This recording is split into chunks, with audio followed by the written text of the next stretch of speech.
ఇది కాంగ్రెస్ పార్టీని నడిపిస్తున్నటువంటి కాలంలోనే కిరణ్ కుమార్ రెడ్డి ముఖ్యమంత్రి అయ్యారు.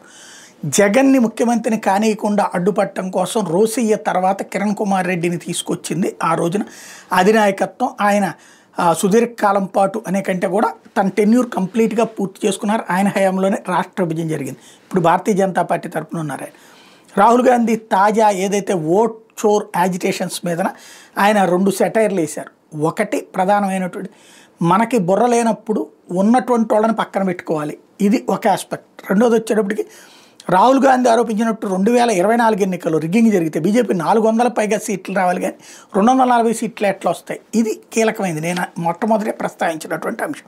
ఎవరైనా కనీసం పోనీ అవతల వాళ్ళు ఫీల్ అవుతారు అనుకున్నప్పుడు, అంతకుముందు 303 వచ్చినప్పుడు 350 అన్నది రాసుకుంటుంది కదా తన అకౌంట్లోకి, తనే చేసుకోగలిగితే కనుక 240కి అది కూడా వేరే వాళ్ళ మీద డిపెండ్ అయ్యే పరిస్థితి తెచ్చుకుంటుందా?